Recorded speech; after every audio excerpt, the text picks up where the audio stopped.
Hey everybody, I'm going to show you today how to cut out a background from a photo in Photoshop. I know a lot of you might need to do this for, I don't know, whether you're designing something like a newspaper or a magazine, or maybe you just want to use it for Facebook, or maybe you're making like an app, whatever you need it for.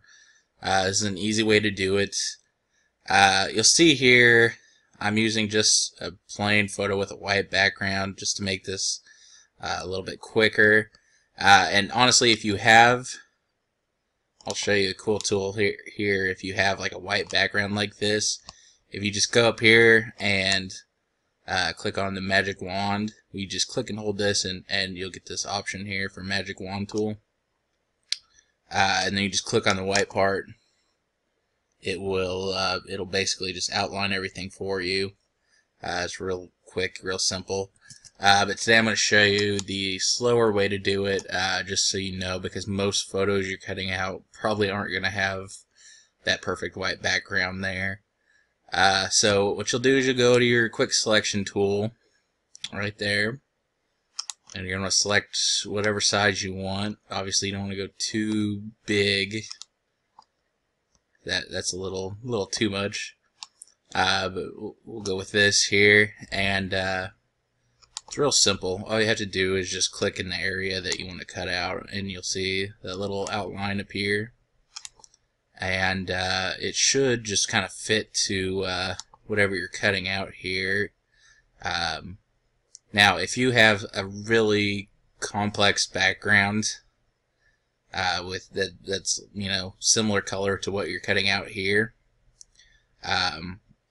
you might have more problems. For instance, a lot of times when you're doing it, when you click on white space over here, you'll get part of your image highlighted there, and you don't want that to happen. So what you got to do then is just you hit Alt, and if you look inside of my little circle here, when you hit Alt, that becomes a minus sign instead of a plus. So you just hit Alt, and then you're going to click on the image, the part that you want to keep, and you're just going to start working your way down until it's until the little outline here is outside of that.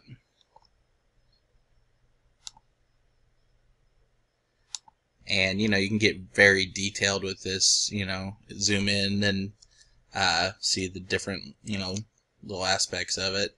We're not gonna do that today because nobody wants to watch a 15-minute video on how to cut out a background. So you're just gonna click through here and just highlight your background.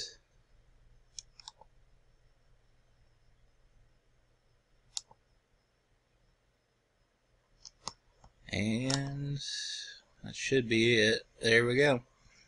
And now you're going to want to go to your little padlock tool over here. It's under layers.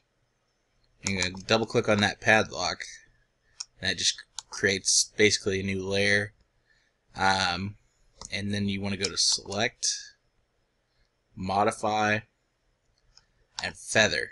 And what this does is it just makes the cutout a lot smoother. It just barely cuts out like a little extra part of it. So and usually when you click on here, it'll be about 5 pixels, and you want it to be like 2 pixels, because when you have 5, then it starts to look like the background's kind of fading into what you're cutting out. So you just want it to be about 2, just give you that nice smooth border there. And then you're going to hit Control X, or if you're a Mac user, I think it's Apple X. But you hit Control X, and you see that'll give you that nice little checkerboard background here. And what that means is everything that's this checkerboard will be invisible. Like it's not even there anymore. So when you place this, when you go to File, Place on InDesign, and you place this into your your document, you're not going to see all of this. You're just going to see that by itself. And then what I like to do after I feather a photo, and really you don't have to worry about it now because it's just white background anyway, but I always go through with the eraser tool, and we'll go with a pretty big one, and that's not going to work. Well, usually it works. But you'll just kind of go around the outside and make sure that nothing is remaining from that. But yeah, for whatever reason, that's cutting out your checkerboard, and we don't want to do that. So,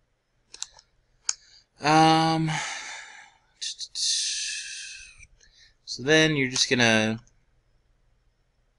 go up to File, Save As, and we're gonna call it Ribbon 1. And you're gonna want to make sure you save it as a PNG. And what that does basically is when you save it as a PNG, it keeps this all cut out. And basically, like if you have a JPEG, if you save it as a JPEG, this all becomes white background again. And obviously if you cut out something that wasn't already a white background, it's just going to be a white background now. If you do a PNG, that saves your cutout, and I'll show you what I mean by that. See here, that's what I did before. It's called ribbon, and you can see that there's nothing behind that ribbon now.